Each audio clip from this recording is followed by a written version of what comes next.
돌았다면은 믿음이 출발입니다.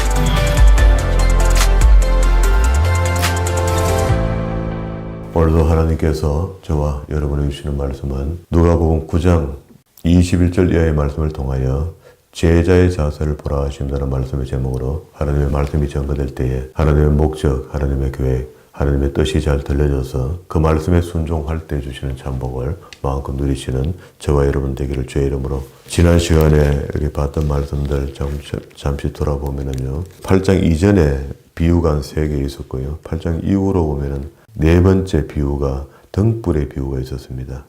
등불이라는 것은 그리스도인들을 지칭하는 거죠. 소금과 빛과 등대가 되라, 이렇게 그리스도께서 말씀하셨으니까. 그러면서 치유 이야기가 있습니다. 그라서 귀신을 치료하고 그 회장당 딸을 치료하고 또 회장당 딸 치료하러 가는 가운데 혈류증 여인이 함께 치료받는 장면을 보았습니다. 그리고 오늘 9장에 있는 이야기인데요, 12 제자를 불러 모으시는 이야기죠.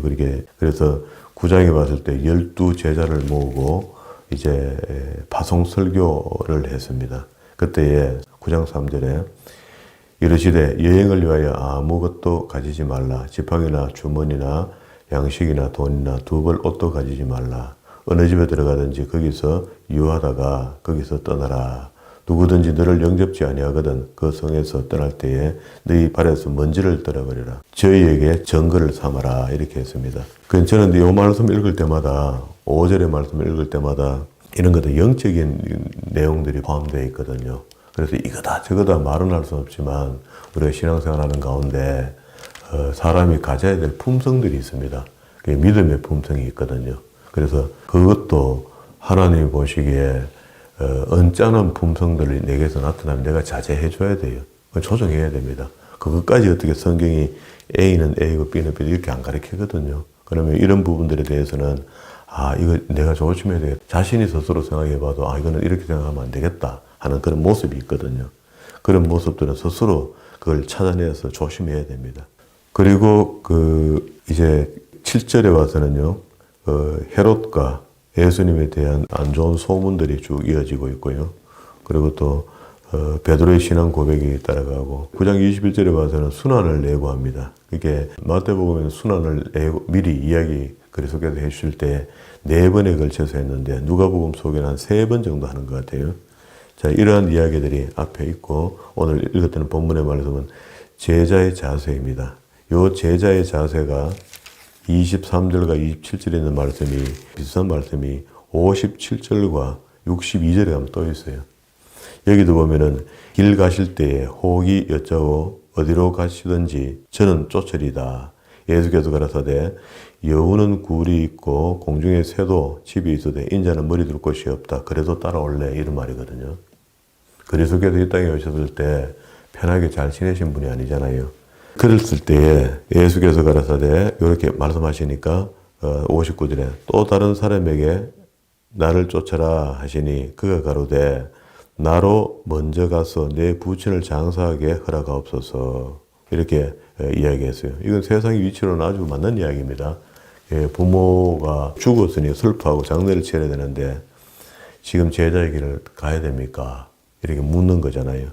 그래서 죽은 자들을 장사하게 하고 너는 가서 하나님 나라를 전파라 하시고, 요게 제자라는 겁니다. 그러면 죽은 자들을 어떻게 장례를 치르겠습니까? 그러니까 이 이야기는 자기가 집에 급한 일이 생겼는데 그 급한 일은 세상 일을 본다면 우리가 전체적으로 받을 때 죽은 일이라 봐야 되는 거죠. 그게 살아있지 못해도 사실 죽은 일이죠. 우리 이 개념이 좀 정리가 되기 시작하면은요, 신앙이 훨씬 더 성장할 겁니다.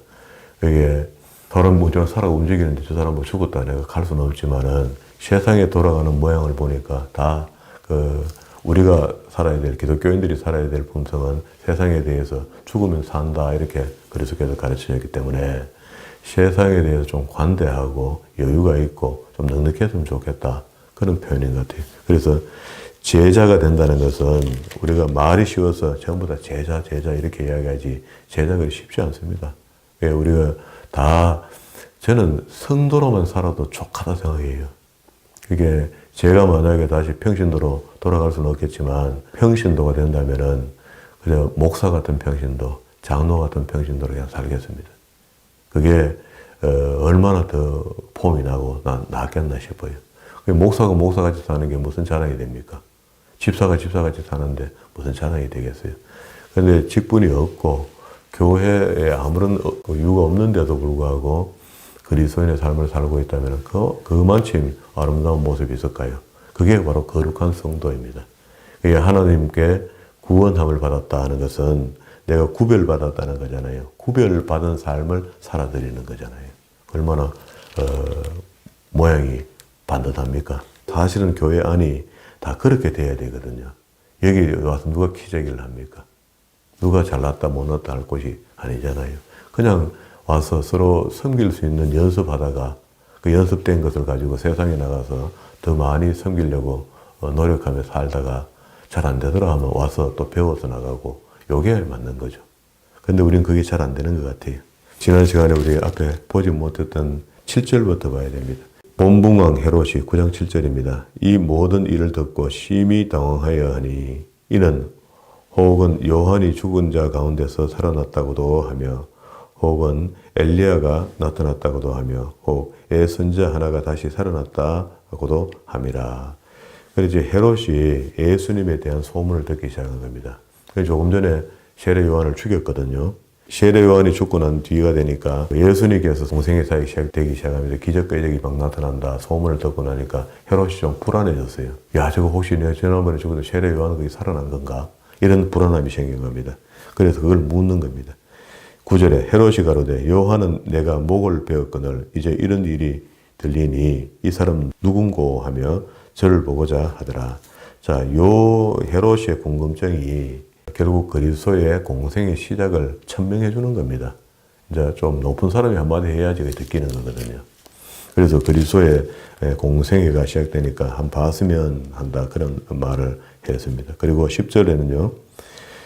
오병이어 사건이 일어나는데 오병이어 7병이어 하는 이런 이야기들은 우리가 그때 그리스도께서 오셔서 물고기 5마리, 빵 2개 갖고 5,000명을 먹였다, 2,000명을 먹였다 이런 거는 사실 아무것도 아니죠. 이미 구약 성경 속에 신명기에서 40년 동안 이스라엘 백성들을 남자, 칼을 들 만한 사람의 수가 60만 3,550명. 그러면은 어마어마한 숫자입니다. 그런 숫자들을 광야에서 만나와 메추라기, 그게 하늘의 양식으로 다 먹였거든요. 그리고 요수아가 요단을 건너갔을 때에 만나가 끊어졌다 이렇게 했잖아요.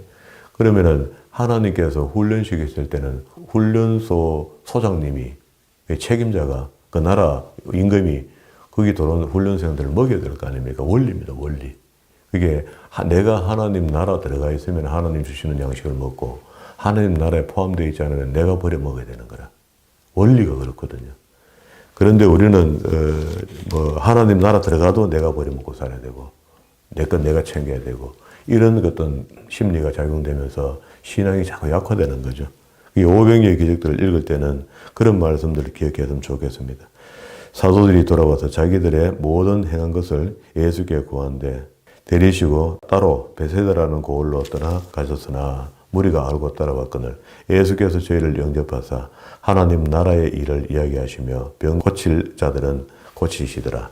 날이 저물매 12사도가 나와 여짜오되 무리를 보내어 두루 마을과 촌에 가서 유하며 먹을 것을 얻게 하소서. 우리 있는 여기가 빈들이니까 여기서는 먹일 수 없지 않습니까? 하고 상황을 설명했습니다. 그때 예수께서 이르시기를 너희가 먹을 것을 주어라 하시니 여짜오되 우리에게는 떡 5개와 물고기 2마리밖에 없으니 이 모든 사람을 위하여 먹을 것을 사지 아니하고는 할 수 없습니다. 우리 같으면 월마트 한 10개 정도 있어도 됩니다. 이런 표현이거든요. 불가능하다는 이야기입니다. 그래서 이는 남자가 한 5,000명 됨이라. 제자들에게 이르시되 때를 지어 한 50명씩 이렇게 앉게 해라 하고 그리스도께서 축사하시니까 이게 기적이죠. 하늘 양식이잖아요. 기적입니다. 이런 양식이 신명기에 기록이 되어 있단 말입니다. 그러면 이제 출애굽기하고 난 뒤에 출애굽기 성경으로 봤을 때 12장에서 애굽에서 나오고 난 뒤에 홍해를 건너오면서부터 광야가 시작됐거든요. 그 광야가 시작됐을 때 하나님께서 그들을 전부 다 입히시고 먹이시고 했다는 겁니다. 헤어지지 않고 떨어지지 않는 옷으로 인도했다. 그게 지금도 우리가 세상에 있는 우리를 마치 애굽에 있었던 우리를 그리스도인으로 불러들였다 하는 것은 하나님께서 모든 것을 다 책임지시겠다는 겁니다. 그러나 우리 그때 이제 믿음이 이제 준비되어야 되는 거죠. 그걸 믿는 겁니다. 하나님께서 나를 입히시고 먹이시고 이끌어 주시고 모든 우리의 일들을 생사고락을 주장하실 것을 믿는 거, 그게 믿음이거든요. 그러한 분이 전능하신 분이고 그분이 나를 앞으로 모든 걸 다 책임지신다 하는 것을 믿어드리는 겁니다. 그러면은 기적의 기적을 다 하는 거죠. 그게 광야에서 나타나는 현상이었거든요. 그 현상이 오늘 신약에 오신 예수님께서 또 이야기하시고 계시거든. 똑같이는 안 했지만 지금 여기 있는 그 광야에서 5천 명이 하나도 없는데 빵 5개를 축사해서 먹였다는 거잖아요. 그러면은 그 일이 확대해서 우리가 받아들일 수 있는 거죠. 만약에 5천이 아니라 수백만이 있어도 다 먹일 거다. 지금 하늘 지구에 도대체 살고 있는 인류를 다 먹이고 있잖아요. 하나님께서. 자연환경을 하나님 주장하시니까. 근데 우리는 다 내가 농사 잘 지어 내가 잘 먹고 사는 것처럼 이해하고 있는 거죠. 그건 오해죠, 오해. 근데 이렇게 이야기하면 우리끼리만 지금 이어서 이야기하는 것 같이 딴 세상에서 이야기하는 것 같잖아요. 그런데 사실 이게 실체입니다, 실체. 이게 실체고 우리가 이야기가 다르다 하는 이게 망상처럼 다른 거라, 사실.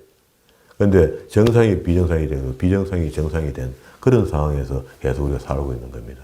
그러나 눈에 보이는 것은 현실이니까 영적인 것은 보이지 않잖아요. 자, 이때 다 했더니 먹고 다 배불리 먹었더라. 그 남은 조각이 12바구니 또 거두고 남았습니다. 이렇게 기적이 신명기 29장 4절에 있는 말씀처럼 그렇게 이루어진 겁니다. 그게 헤어지지 않고 떨어지지 않고 먹고 입고 쓰는 모든 것을 다 책임지셨다. 그래 이 말씀은 신약의 기적을 보여주시는 장면은 말씀은 기록하고 있지 않지만 오늘도 너희가 여전히 내게로 오면은 내가 너희를 다 책임지겠다 하는 하나님의 약속의 말씀이라 이렇게 믿으셔도 아무 생각이 없습니다. 지금까지 우리 입히시고 먹이셨잖아요. 그래 앞으로도 먹이실 겁니다. 환란이 오면 더 정확하게 은혜가 나타날 거다. 자, 이렇게 했을 때 18절에 베드로의 신앙 고백을 요구합니다. 예수께서 18절에 따로 기도하실 때에 제자들이 주와 함께 있더니 물어 가라사대 무리가 나를 누구라고 하더냐 이렇게 물어봅니다. 이 질문이 예수님이 제자들을 공생애 3년 반 데리고 다니면서 이제 마지막 정점에 갔을 때 훈련이 거의 다 됐다 싶을 때 한번 물어봐요. 너희는 나를 누구라 하냐 이렇게 물어보거든요. 이게 이제 베드로가 늘 앞장서고 대답도 잘하고 열심히 따라왔잖아요. 따라왔으니까 그래서 물었습니다. 대답하여 가로되 세례 요한이라 하고 들은 엘리야라 하고 들은 선지자라 중에 하나가 살아났다 이렇게 이야기하더이다 이렇게 했어요. 그랬더니 주님께서 이러시되 너희는 나를 누구라 하느냐.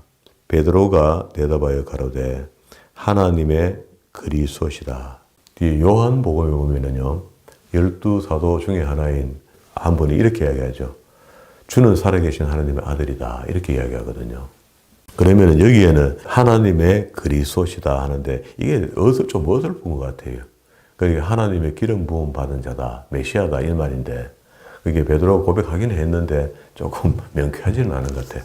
그러나 뒤에 이제 나중에 훗날에 이 책이 한 60년쯤 기록됐으니까 90년쯤 기록된 책이 요한복음이거든요. 그때에 도마 보고 요한이 글 속에서 묻는 겁니다. 글을 찾아낸 거거든요. 그래서 주님께서 도마에게 물을 때 주는 살아계신 하나님의 아들 맞다라는 고백을 이끌어내는 글을 완성시켜 놓은 거거든요. 요한복음에다가. 여기는 이제 누가는 여기까지밖에 못 쓴 거죠. 이 당시에 사도들의 고백은 이렇다. 이런 걸 봤을 때 우리 신앙은 잘합니다. 믿음이라는 그 예수 그리스도를 믿음으로 우리가 구원받은 사람으로 다시 그러면 출애굽한 사람으로 우리가 위치를 설명한다면은 위치가 출애굽하기 전에는 세상에 있었다면은 애굽에 있었다면은 여기서 교회에 돌았다면은 믿음이 출발입니다. 이제 돌아온 것 자체가 우리가 믿음이 생겨서 내가 구원받을 것을 믿는 거죠. 믿었으니까 그 믿음 때문에 나중에 구원받는데 이게 그 가정 속에서 그러면 한 50년 뒤에나 천국 가야 되는데 이 50년 동안에는 강도지들하고 살다가 이 구원받겠습니까? 안 됩니다. 그런데 강도지들도 하도록 놔두냐 말이에요. 구원받은 사람이 하나님께서 안 놔둡니다. 강도짓을 하도록. 그러면은 예정되고 구원받은 사람은 믿음의 출발인데 바르게 예정되고 구원받은 사람은 예수 그리스도를 믿고 구원받았다는 사람은 틀림없이 동시 그 구원받을 때 성화가 작동하는 건 아닙니다. 그냥 예수 그리스도를 믿음으로 구원받아요. 요한복음 3장 16절 말씀처럼. 그런데 구원받고 나니까 무언가가 내 속에서 작동이 되는데 말씀을 들으면 은혜가 자꾸 되고 그 말씀에 순종하고 하여지는 거라 내가. 그러니까 단순히 순종의 사람이 되는 것이고 나를 교정식에 나가고 정식에 나가고 이렇게 가면서 마지막에 갔더니 구원에 이르더라는 겁니다. 이게 구원론이거든요. 그런데 우리는 예수 한번 믿었으니까 이제 구원 열차를 탈 수 있는 티켓을 받았으니까 끝났다. 이제 뭐 착하게 삶아 되기면 된다. 이렇게 이야기하는데 그렇게 하면 안 되고 구원받았으니까 이제 하나님을 배우고 예수님을 배우고 성령님을 알아야 된다. 이렇게 가르쳐야 되고 하나님을 가르치려면 구약 성경을 가르쳐줘야 되고요. 예수님을 가르치려면 신약 성경을 가르쳐줘야 됩니다. 이게 두 가지 다를 배우고 나면 성령을 이해할 수 있도록 되거든요. 그게 성부, 성자, 성령을 이해하고 그가 하나이고 태초부터 우리를 인신하시고 나를 불러주신 분이 그분이라는 것을 인정하는 겁니다. 이게 내 마음속에서 확신이 있을 때 그게 구원에 이르는 믿음이 되는 거죠. 이렇게 순수하게 믿는 것을 그리스도는 뒤에 가면 이야기해요. 어린아이 같은 믿음의 자세다 이렇게 이야기합니다. 순수합니다. 이게 2000년 전에 그 베드로에게 이렇게 물었다면 오늘 우리에게는 안 묻겠습니까? 지금 네가 나를 믿느냐 이렇게 물으면 우리 답답하죠. 믿는다고 대답이야 언뜻 하겠지만 내 속 사람이 정말로 내가 그리스도를 믿는 사람처럼 내가 배운 게 있기 때문에 성경 속에서 공부한 게 있는데 성경은 이렇게 믿어라 이렇게 그를 신뢰하라 이렇게 하는데 내가 지금 음성이 들려서 이 목사야 너 나 정말 나를 믿느냐 이렇게 물을 때 예 종이 믿나이다 하고 마음속에 그리낌이 있을 겁니다. 그럴 때는 하나님은 안 계신 것 같을 때도 있었습니다. 뭐 이런 수식어들이 꽉 붙을 겁니다. 이런 것들이 가벼워지도록 계속 우리 신앙을 단련시켜 나가는 거거든요. 그러니까 이제 연단 속에서 그게 가능해요. 풀무 속에 들어가야만이 찢기가 없어지거든요. 순도가 높아진다고. 그래서 우리한테 고난이 있는 것이 유익하다는 겁니다. 자, 그리고 21절과 22절에는요, 첫 번째 누가복음에서 이제 순환을 예고합니다. 경계하사 이 말을 아무에게도 이르지 말라 명령하시고 가라사대 인자가 많은 고난을 받고 장로들과 대제사장들과 서기관들에게 버림받고 죽음을 당하고 제3일에 살아나야 하리라 하시고 이제 십자가의 부활을 이야기하는데요. 다른 복음서에서는 죽은 자 가운데서 살아나사 이렇게 나와요. 확실히 죽습니다. 100% 죽어요. 그가 그날 오후에 3시에 돌아가시고 3일 만에 살아나신 거죠. 부활하신 주님을 직접 만난 제자들 이야기를 우리가 믿는 거죠. 그러니까 지금도 그가 살아서 하나님 우편에 앉아 계시면서 우리를 위하여 중보기도 하고 계시는 것을 우리가 믿는 거죠. 그 때가 되면 주님 오신다는 걸 확실히 믿는 거죠.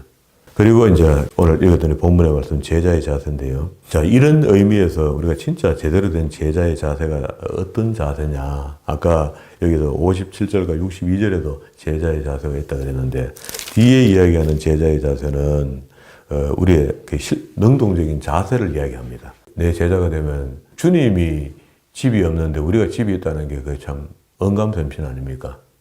제자의 길을 가려면 그만큼 그렇다고 집 다 팔아가 따라오라. 지금 그런 건 아닌데 지금도 주님의 길을 가려면은 일단 먼저 제가 이런 경험이 있습니다. 우리 그 신학교 다닐 때 동기 전사님 한 분이 입학하는 날부터 뭐 선교사에 대한 이야기, 열망을 계속 이야기해요. 이분이 나이도 내보다 많은데 사정상을 다 들어보니까 신학교 왔는데도 집이 하나 있어요. 그 포항 사시는 분인데 집이 있는데 집은 크지 않죠. 아파트 뭐 작은 것만 한 20평이나 뭐 이래 되는 건데. 그래가 뭐 하면서 그래 선교에 대한 서로 이제 그 열망을 은혜를 나누고 이러면서 하길래 전사님 나중에 내 선교사 가거든 후원자 돼 있어. 개척 가시거든 뭐 교회 생기게 되거든 그 교회가 나를 후원 좀 해주세요. 후원자 교회를 세우려는 거라. 당연히 도와드려야 되죠. 내가 이렇게 이야기를 하고 그 세월이 갔어요. 공부하는 동안에 나중에 되게 되고 계속 그 이야기를 하는데 한 번은 내가 이야기 듣다가 그 전사님 그 먼저 아파트를 팔아가 먼저 선교를 가시지요 그래. 내 생각이 맞는 생각이잖아. 그러니까 이 전사님이 얼굴이 뻘개지고 아직도 집 안 팔았어요. 지금도 이분은 수단이 좋아가고 교회를 동해 쪽에 있는 교회를 한 3군데 4군데를 지금 다니면서 이 교회 약간 더 깊은 곳에 있다가 밖으로 나오고 지금은 아주 좀 괜찮은 교회에 있어요. 아직도 선교사 못 갔습니다. 선교는 그런 겁니다. 우리가 마음만 먹어도 너무 귀한 게 선교사 맞아요. 선교한다는 마음이 너무너무 귀합니다. 귀하지만은 막상 우리가 선교의 열망이 다가왔을 때 내 것을 내려놓고 가야 되는데 오늘 주님 말씀하신 이겁니다. 여우도 굴이 있는데 나는 굴이 없다는 이야기잖아요. 새도 집이 있는데 나는 집이 없다는 이야기잖아요. 인자는 머리 둘 곳이 없다는 것. 세상에 내가 아무도 기댈 곳이 없다는 것을 이야기하는데 이렇게 돼야지 주의 일을 할 수가 온전히 할 수 있거든요. 그런데 이제 예를 들어서 제가 선교사로 갔습니다. 갔는데 여기다 우리가 교회지나 땅 사놓은 게 있어. 그거 어제 사다 보니까 급하게 교회 앞으로 사지 못하고 개인으로 계약을 해놓고 갔단 말이에요. 그렇게 선교제가 있으니까 땅값이 자꾸 오른대. 궁금해 못 산다. 매일 인터넷 뒤지고 한국에 돌아가 얼마 올라가는 거 보고 말이야. 오르면 다음 계획을 짤 거 아닙니까? 그러니까 무슨 선교 되겠습니까? 투기꾼이지. 안 됩니다. 그게 그러한 마음을 이야기하는 거죠. 두 번째 사람에게 이렇게 한다. 죽은 자들로 죽은 자들을 장사하게 하고 너는 가서 하나님 나라를 전파하라. 그러게 세상 일은 세상 사람들에게 맡기고 하나님의 일은 하나님의 제자들이 하는 거다. 이런 이야기입니다. 이게 성도와 제자는 다른 것 같아요. 그래서 성도는 이렇게 보내는 선교사가 되어서 선교사들을 후원해주면 좋을 것 같고요. 성도의 생활을 잘해서 그렇죠. 열심히 자기 1달란트, 2달란트, 5달란트를 하나님께서 기업을 받았으니까 그 기업을 운영을 해서 선교사들을 후원해야 됩니다. 물론 교회를 후원한다는 게 교회에다가 헌금을 하면 그 헌금이 선교지로 가겠죠. 그런 정신이 질서가 잘 정리된 교회가 하나님이 기뻐하시는 교회 아니겠습니까? 저는 선교에 대한 열망을 설명하면 그렇게 설명할 수밖에 없거든요. 그러니까 이제 우리가 교회가 재정이 좋아지면 좋아질수록 선교의 분량이 커져가면 좋겠다. 그게 한국에서 1번 모델 되는 교회가 지금은 어떻게 하시는지 모르겠는데요. 전주에 가면 깡통교회가 있어요. 그 교회는 그렇게 합니다. 재정의 한 80% 정도, 70%, 80% 이상을 전부 다 선교비로 다 지출시켜버려요. 국내에서는 우리는 작게 쓰고 덜 쓰고 모아서 선교지에 보내는 걸 주로 하는 교회가 그 교회입니다. 그래서 저는 그걸 좋게 생각하고 있습니다. 본문의 말씀으로 돌아갔습니다. 23절로 무리에게 이르시되 아무든지 나를 따라오려거든 자기를 부인하고 날마다 제 십자가를 지고 나를 쫓아라. 그러니까 제 십자가를 지고 쫓아라 이렇게 했을 때 그리스도도 말씀하시기를 당신의 십자가를 당신이 졌잖아요. 하나님이 시절한 십자가를 졌잖아요. 그럼 제 십자가잖아요. 우리 십자가는 죽음의 십자가입니다. 저주의 십자가예요. 나무에 달린 자마다 저주를 받는 자라 이렇게 했거든요. 당시에. 그러면은 그리스도께서 지신 것처럼 우리도 우리의 십자가를 졌다는 것은 십자가의 죽음을 이야기하는 건데 목숨 내놓고 선교하라는 말입니다. 선교사들은요. 누구든지 제 목숨을 구원코자 하면 이럴 것이요. 누구든지 나를 위하여 제 목숨을 잃으면 구원하리라. 그래서 지금도 모든 선교사님들은요. 가서 자식들 데리고 가서 물론 뭐 가서 국제학교 공부도 시키고 고급 공부도 시키고 어쩔 수 없습니다. 사회구조가 그래 돌아가서. 어떤 데는 보면은 아이들 공부시키는 돈이 선교비보다 더 많이 들어가는 것도 있습니다. 때로는 그래요. 그거를 이해해야 되지. 그러면 너가 아들 거 한번 보내봐라. 그러면 안 보낼란가. 그거를 이해 못하고 수용 못하면은요. 선교를 전혀 이해 못하게 됩니다. 그게 더 많이 쓸 때도 있고 우리는 여기 그 카자흐스탄에 우리 동기 선교사님이 나가 있는데 이분은 처음에 갔을 때 굉장히 힘들었던가 봐요. 한 번에 전화가 와서 저한테. 그 위로받기 참 쉽지 않거든요. 선교사가 나가 고국에 누구한테 전화해서 위로를 어떻게 받습니까? 하여튼 우연히 제가 통화를 됐어요. 됐는 거를 그날따라 혼자 제가 얼마나 무슨 이야기를 많이 했는지 선교사님 지금 딴 거 아무것도 하지 말고 일단 무조건 언어부터 정리하세요. 이걸 이야기해 준 거예요. 그렇게 다른 분들이 이 주부순수 이야기하는 걸 들었던 거라.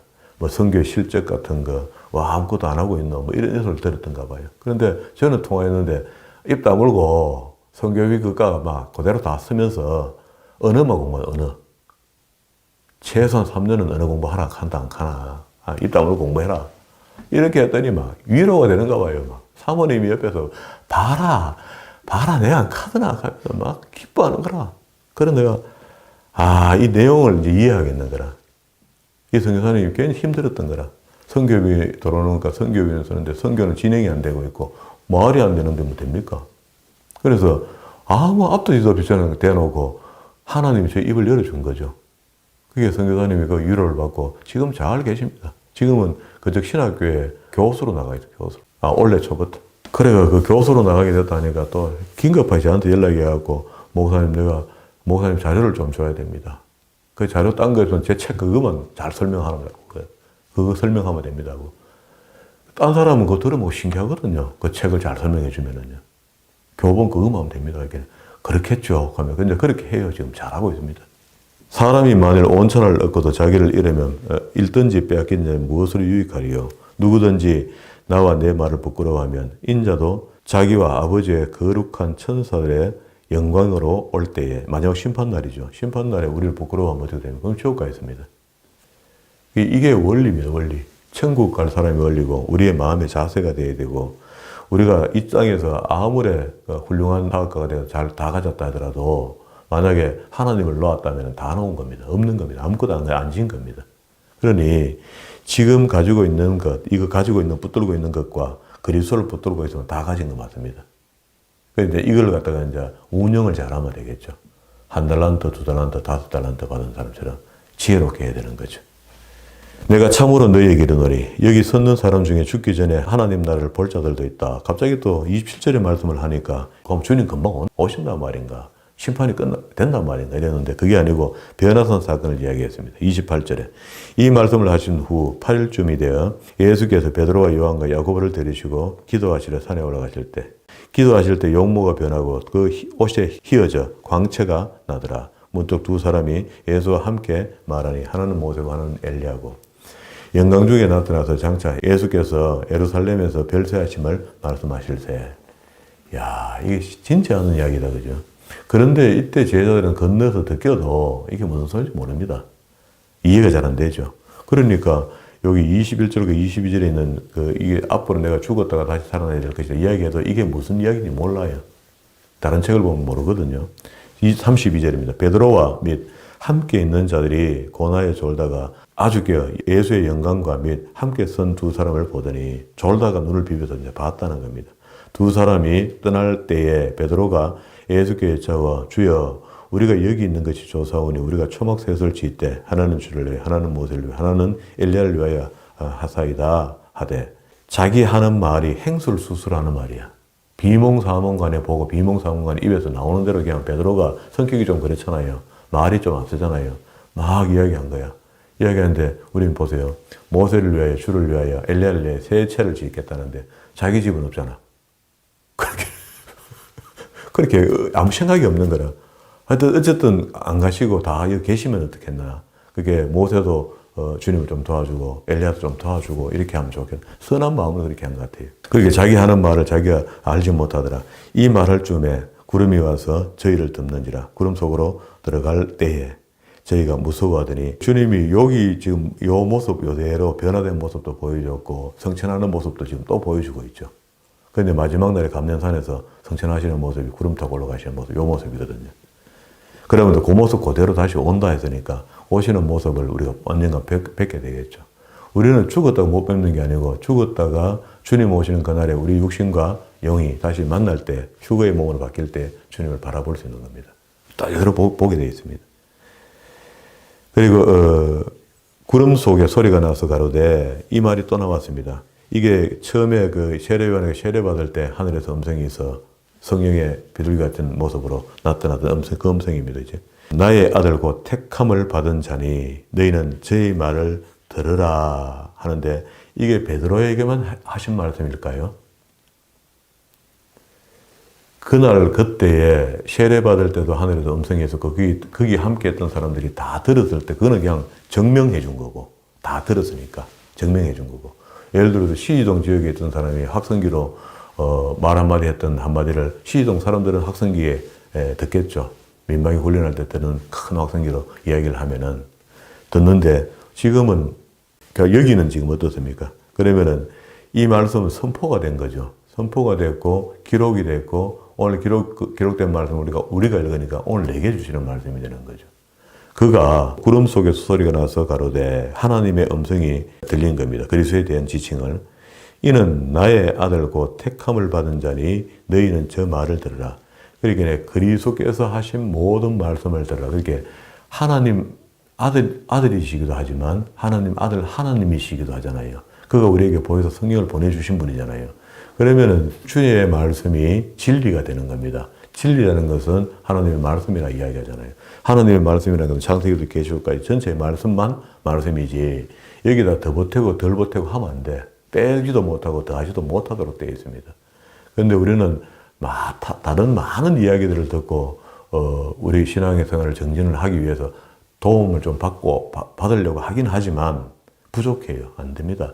성경으로 해야 돼요. 다른 어떤 훈련을 받아갖고 뭐 좀 더 강화시킨다 이런 거 없습니다.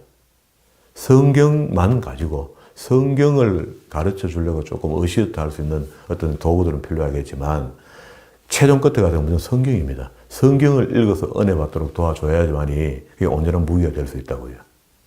성경을 말고 다른 것으로 만약에 프로그램을 돌려서 사람을 감동시키고 감화시키는 이건 순간입니다. 지나가면 끝입니다. 그건 절대 안 됩니다. 그게 요절 몇 개 끄집어내서도 안 됩니다. 그거는 어느 정도, 어느 기간 동안에는 요절이 자기를 이해시키고 붙들어줄 수 있지만 그 요절에 의미가 있다고요. 요절이라는 의미 속에 확대해서 보니까 이 요절이 여기 있을 때 이 앞에 이 요절을 알게 하시려고 설명해 놓은 것이 성경에 있거든요.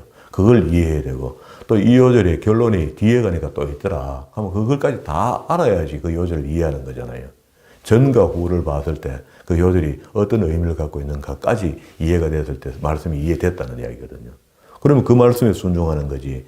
그 요절이 이야기되는 내 입에 맞게 구미에 맞는 이해와 믿음으로 이건 요래하라 하는 거구나. 요래하고 이렇게 해갖고 그게 어떤 깊은 신앙이 되겠습니까? 그런 신앙은 안 됩니다. 그러니까 성경을 무단히 처음부터 끝까지 배워서 이 말씀이 그 말씀하고 연결되어 있고 그 말씀은 이 말씀 때문에 미리 이야기해 놓은 거구나 하고 의미가 딱 이렇게 새겨져야만이 깊은 우물을 길러먹는 것처럼 그렇게 되는 거죠.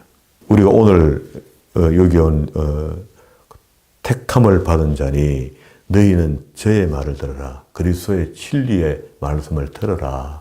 그러니까 구약에서는 시내산에서 하나님께서 모세를 만나 직접 하신 말씀이고요.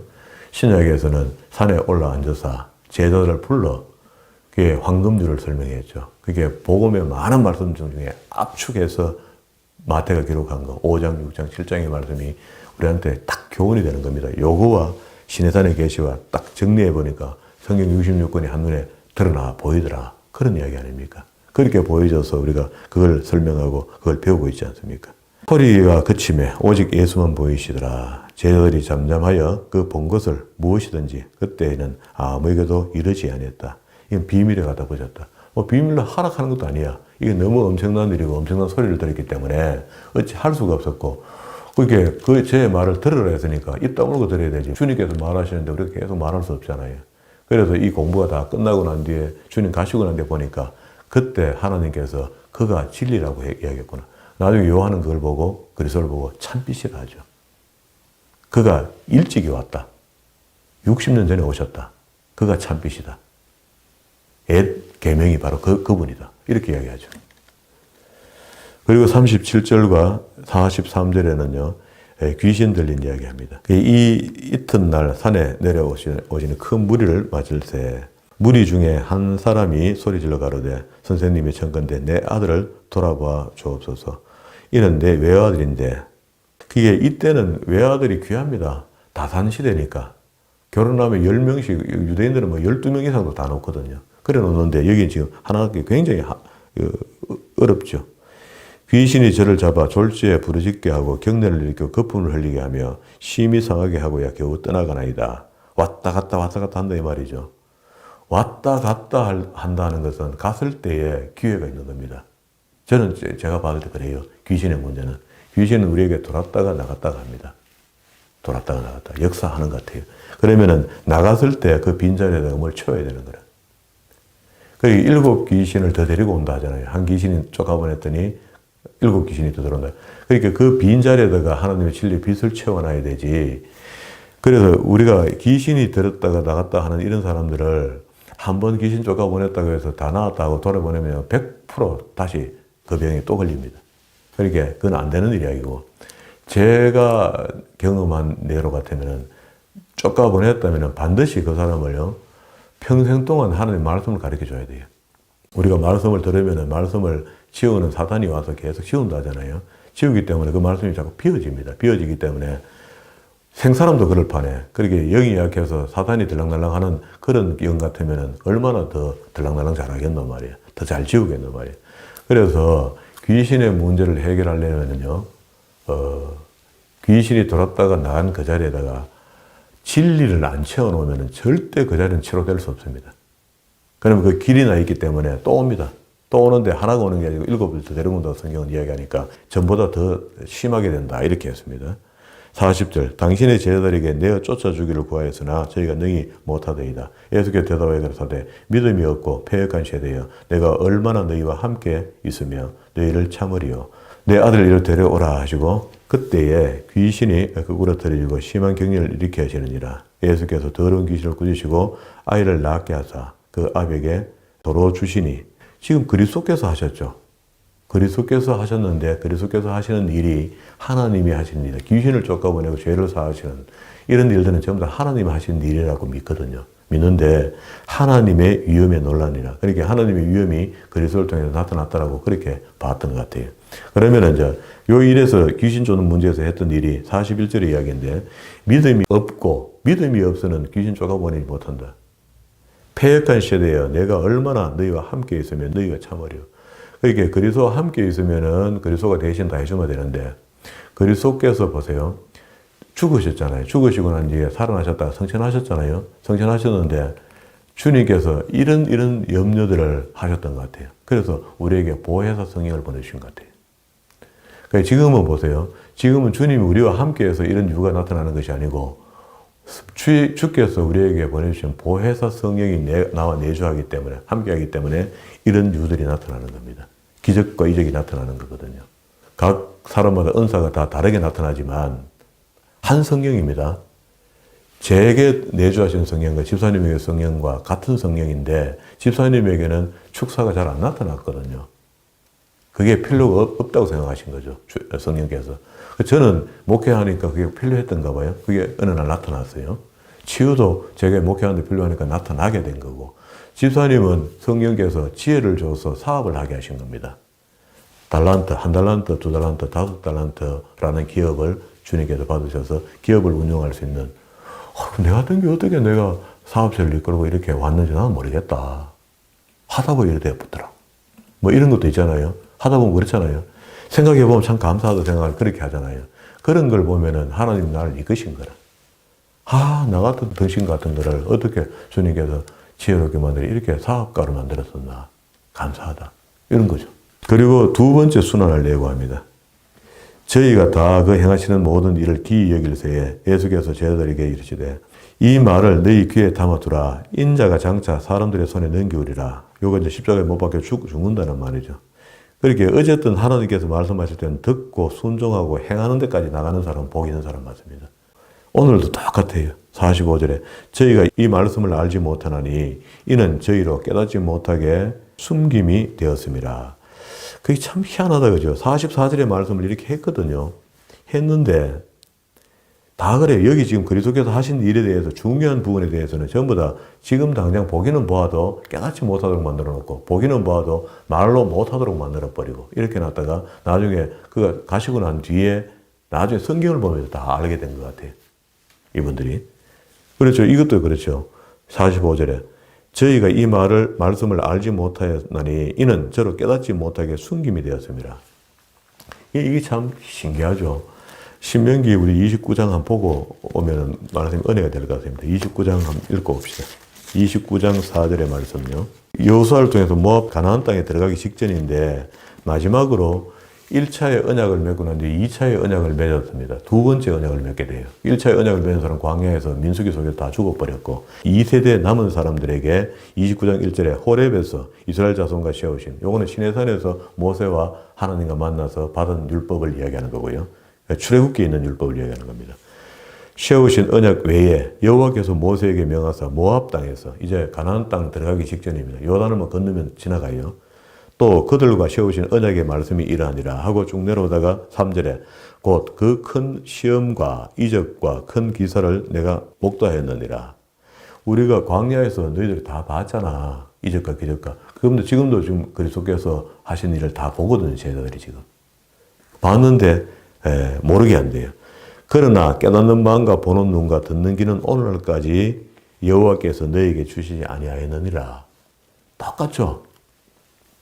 기적을 보여주고 다 경험하게 했는데 깨닫지 못하도록 했다는 거예요. 여기도 지금 그리스도께서 오셔서도 십자가에 못 박혀 돌아가시기 전까지 내가 가야만 된다라고 이야기하는데 아무도 몰라봐요. 그리고 이적과 기적을 나타내는데도 잘 깨닫지도 못해요. 이해가 잘 안 되는 거라. 그래서 혼돈을 멈추게 한 것 같아요. 그게 만약에 이게 다 깨달아져 버리면 이것도 그 광야가 아주 복잡할 겁니다. 신약에서 역시 그리스도의 공생의 사역 속에 이런 일들로 인해가 다 깨닫게 되면 큰 골칫거릴 겁니다. 그래서 주님께서 그 일을 완수하고 난 뒤에 이제 그때서야 다 깨닫게 되는 거죠. 그 깨닫게 된 것을 기록했고 기록한 것을 우리는 보고 우리도 이제 믿게 되는 거죠. 완전히. 다시 본문으로 돌아왔습니다. 9장 46절로 누가복음. 그러면 이제 제자 중에 누가 크냐 하는 변론이 일어났다. 그게 이제 사건이 하나 끝나고 다음 사건입니다. 그 순환의 예고가 끝나고 난 뒤에 아무도 깨닫지 못하고 숨김이 되었고, 그 다음에 또 다른 사건인데, 네가 크냐, 내가 크냐. 47절.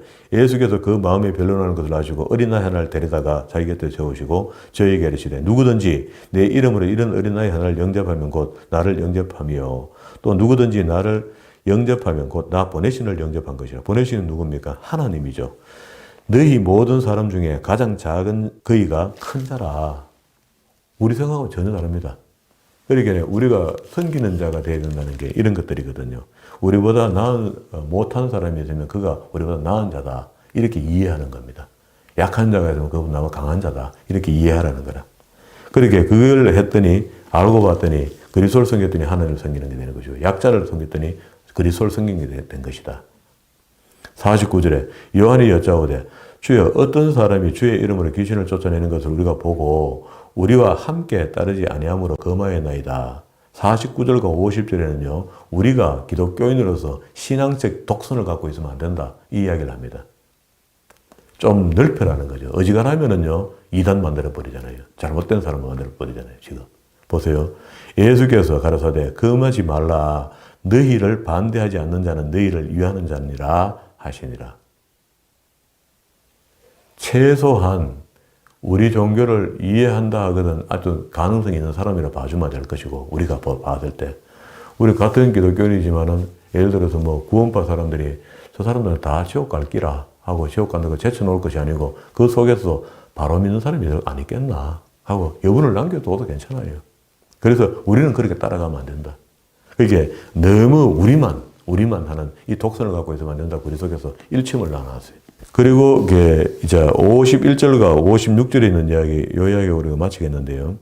사마리아인들이 배척하는 이야기인데 51절에 보세요. 예수께 이거 특수한 자료 20번째입니다. 누가복음 속에 들어있는 특수한 자료죠. 예수께서 승천하실 기약이 차감해 예루살렘을 향하여 올라가기로 굳게 결심했다. 그러면 다른 성경으로 본다면 이게 정점이 되는 거죠. 이제 이 사역이 끝나고 나면은 후반기로 넘어가죠. 마지막 한 주간을 남기는 거거든요. 예루살렘 성전에 올라가면 끝이 나니까 사자들을 앞서 보내며 저희가 가서 예수를 위하여 예배하려고 사마리아인의 촌에 들어갔더니 예수께서 예루살렘을 향하여 가시는 고로 저희가 받아들이지 아니하는지라. 사마리아인의 고을로는요, 유대인들이 지름길로 걸어가지를 못해요. 사마리아인이 여기 있으면 돌아간다고 이렇게. 글로 가면 부정하다 이거 안 가요. 안 걸어간다고. 부정한 사람들이 사는 곳이니까. 그런데 지금 사마리아 촌에 들어갔더니 예수께서 예루살렘을 향하여 가시는 고로 저희가 받아들이지 아니했다. 제자 야고보 요한이 이를 보고 가로되 주여 우리가 불을 명하여 하늘을 쫓아 내려 저희를 멸하라 하기를 원하시나이까 우리가 저 가서 처리해 볼까요? 사마리아 사람들한테. 이렇게 이야기하니까 예수께서 돌아보시면 꾸짖으시고 함께 다른 촌으로 그냥 가시니라. 그러기에 사마리아 사람들이 예수님을 보고 그 예수님을 배척할 정도니까 예수님의 그 어떤 대접이 가는 곳마다 시원찮았다 이 말입니다. 좋지 않다. 유대인은 유대인대로, 사마리아는 사마리아인대로, 또 여기 사두개인은 사두개인대로, 뭐 장로는 장로대로, 뭐 성전에 일하는 사람, 성전에 일하는 사람들 다 싫어하는 거라. 왜? 바른 소리 하니까. 바른 소리를 자꾸 진리를 이야기하는 거래요. 그러면서 이제 뒤에 우리가 앞에 봤던 이야기입니다. 50절과 62절에 있는 이야기는 아까 첫 번째 우리 오늘 본문의 말씀으로 읽었던 제자의 자세죠. 23절과 27절에 있는 이야기가 연결되는 이야기를 미리 봤습니다. 그래서 진짜로 우리가 제자가 된다 하는 것은 쉽지 않은 이야기입니다. 그러나 제자의 삶을 내버릴 수는 없잖아요. 성도로만 살다가 가도 그래도 행복한 거 맞습니다. 천국 가면 됩니다. 되지만은 이왕지 이 땅에 주님을 배우고 주님을 알은 것, 그리스도를 영접한 것, 우리가 성도의 삶에서 제자의 삶을 살 수 있다면 그 길을 택하는 것도 기쁨이 있겠다 이렇게 생각을 합니다. 오늘 우리가 거룩한 성도는 당연히 되어야 되는 것이고 거룩한 성도가 되었다면 제자의 삶을 사는 것도 우리가 깊이 받아들여서 신앙이 성장한다는 것은 그렇게 성장해 나가는 겁니다. 그래도 성도에서 제자로, 제자에서 천국으로 가야 되는 거죠. 이런 수순들이 딱 정해진 건 아니지만 우리의 신앙이 좀 깊이가 깊어져서 조금 더 성숙해져서 쉽게 세상의 여파에 상처받지 않고 튼튼한 신앙이 되어서 성도로 거치는 것이 아니고 제자에 이르기까지 나아갈 수 있는 그런 믿음으로 자기를 키워서 튼튼한 뿌리로 푸른 잎을 내서 살다가 주님 부르실 때에 착하고 주는 종아라고 칭찬받을 때 기쁨으로 화답하며 나아갈 수 있는 저와 여러분 되기를 주의 이름으로